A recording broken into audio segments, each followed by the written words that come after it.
మనందరికీ తెలిసిన చరిత్ర ఒకటైతే దానికందని రహస్యాలు ఇంకా ఎన్నో ఉన్నాయి. మన పూర్వీకులు నిర్మించిన కొన్ని అద్భుతమైన కట్టడాలు ఇప్పటికీ ఇంజనీర్లకు సవాలు విసురుతూలే ఉన్నాయి.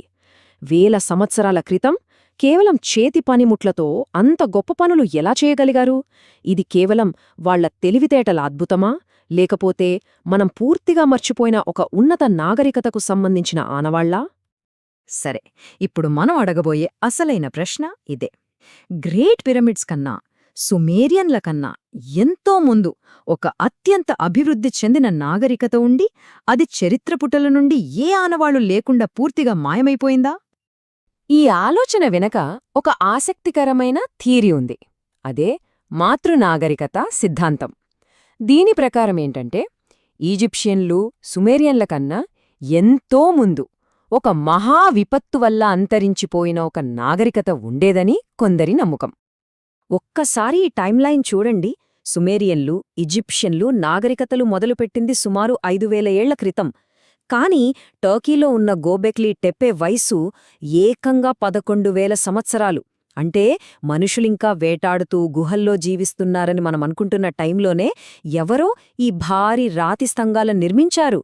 అసలు వ్యవసాయం కనుక్కున్న తర్వాతే నాగరికత మొదలైందని మనం చదువుకున్నాం. కానీ ఈ కట్టడం వ్యవసాయం కన్నా 6000 ఏళ్లు పాతది. ఇదెలా సాధ్యం? బైబిల్లోని నోవా కథగాని, మన హిందూ పురాణాల్లోని మత్స్యావతారంగాని, గిల్గమేష్ ఇతిహాసం, ఇలా ప్రపంచవ్యాప్తంగా వందలాది సంస్కృతులలో ఒకే కథ కామన్గా వినిపిస్తుంది. ఒక పెద్ద ప్రళయం వచ్చి అంతకుముందున్న ప్రపంచాన్ని నాశనం చేసింది. ఇవన్నీ కేవలం కట్టుకథలనుకోవాలా? లేకపోతే ఆ అంతరించిపోయిన మాతృనాగరికతకు సంబంధించిన సామూహిక జ్ఞాపకాలేనా ఇవి? ఇక ఇప్పుడు మన ప్రయాణం ఈజిప్టు వైపు. ఒకవేళ ఆ ప్రాచీన నాగరికత నిజంగానే ఉంటే దాని జ్ఞానం ఈజిప్షియన్లకు వారసత్వంగా అందిందా? ఆ రహస్యాలన్నీ ఈజిప్టు ఇసుక కింద ఇంకా దాగి ఉన్నాయా? గ్రేట్ స్ఫింక్స్ను ఫారో ఖఫ్రే 4500 ఏళ్ల క్రితం కట్టించాడని చరిత్ర పుస్తకాలు చెబుతున్నాయి.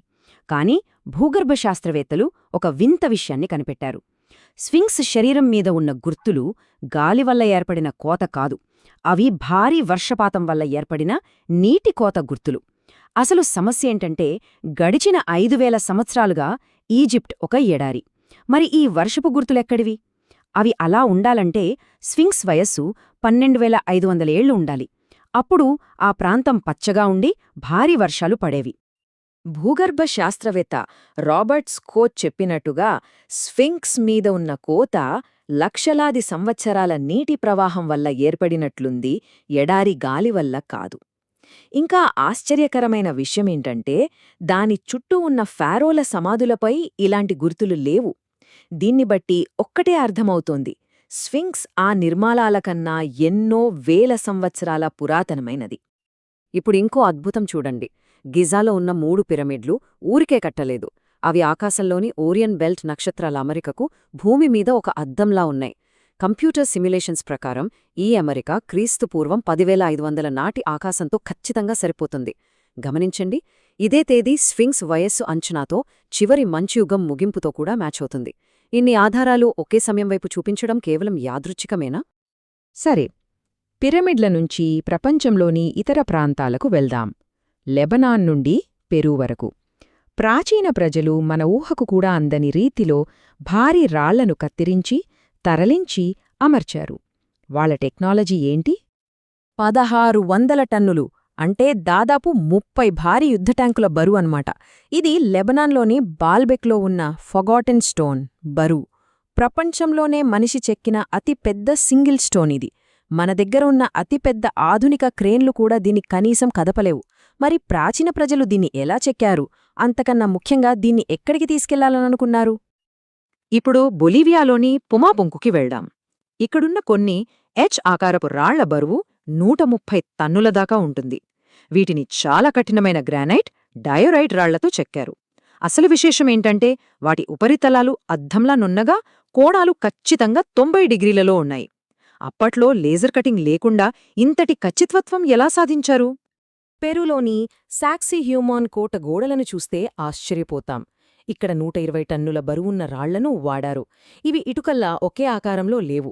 రకరకాల యాంగిల్స్తో ఒకదానితో ఒకటి అతుక్కుపోయి ఉన్నాయి. ఈ రాళ్లను ఇంకాలు ఎలా అమర్చారంటే వాటి మధ్య కనీసం ఒక పేపర్ కూడా పెట్టలేం. ఇంకాలకు ఇనుప పనిముట్లు గాని చక్రం గాని తెలివని మనకు తెలుసు. మరి సున్నం కూడా వాడకుండా ఈ రాళ్లను అంత పర్ఫెక్ట్గా ఎలా కలిపారు? ఈ విచిత్రమైన అమరిక వెనుక ఒక రహస్యముంది. ఇది గోడలను భూకంపాలను తట్టుకునేలా చేస్తుంది. భూమి కంపించినప్పుడు రాళ్ళు ఒకదాన్నొకటి పట్టుకొని స్థిరంగా ఉంటాయి. ప్రాచీనుల తెలివితేటలో కేవలం రాతి నిర్మాణాలకే పరిమితం కాలేదు. సౌండ్ ఇంజనీరింగ్ నుండి అర్బన్ ప్లానింగ్ వరకు వాళ్ల ఆవిష్కరణలు మనల్ని ఇప్పటికీ ఆశ్చర్యపరుస్తూనే ఉన్నాయి. కొన్ని ఉదాహరణలు చూద్దాం. మెక్సికోలోని చిచెన్ ఇట్సా పిరమిడ్ దగ్గర నిలబడి చప్పట్లు కొడితే ఒక విచిత్రమైన ప్రతిధ్వని వినిపిస్తుంది. అది వాళ్లు పవిత్రంగా భావించే క్వెట్సెల్ పక్షి కూతలా ఉంటుంది. ఇది యాక్సిడెంట్ కాదు. ప్రతి మెట్టు ఎత్తు, ప్రతి రాయి అమరిక అన్నీ ఈ సౌండ్ను సృష్టించడానికే లెక్కించి కట్టారన్నమాట. ఇది ఆర్కిటెక్చర్ మాత్రమే కాదు, అద్భుతమైన అకౌస్టిక్ ఇంజనీరింగ్. 4,500 ఏళ్ల క్రితం మన సింధు లోయలోని మొహెంజో-దారో నగరం గురించి ఆలోచించండి. ప్రతి ఇంటికి సొంత బాత్రూమ్, టాయిలెట్ అన్నీ ఒక అండర్గ్రౌండ్ డ్రైనేజ్ సిస్టమ్కి కనెక్ట్ చేయబడి ఉన్నాయి.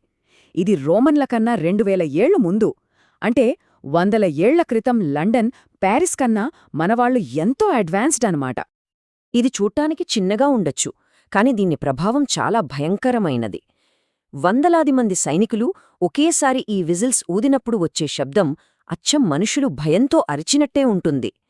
ఇది శత్రువుల గుండెల్లో వణుకు పుట్టించడానికి వాడిన ఒక సైకలాజికల్ వెపన్.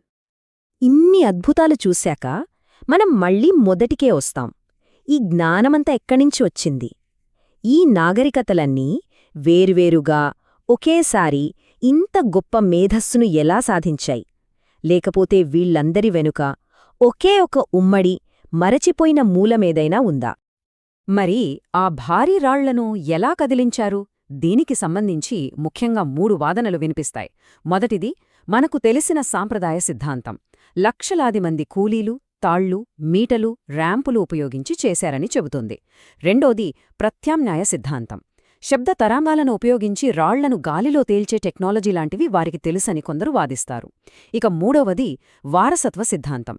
ఈ జ్ఞానం వాళ్లకు సొంతంగా రాలేదు, అంతకు ముందున్న ఒక ఉన్నత నాగరికత నుంచి వారసత్వంగా లభించిందని చెబుతోంది. చివరిగా ఈ ప్రశ్నతో ముగిద్దాం. మనం కథలుగా, పురాణాలుగా కొట్టిపారేసే వాటిలోనే మానవ చరిత్రలోని ఒక మరచిపోయిన అధ్యాయానికి సంబంధించిన నిజాలు దాగియున్నాయేమో? బహుశా మనం వెతకాల్సింది మట్టిలో కాదు, మన కథలోనే కావచ్చు.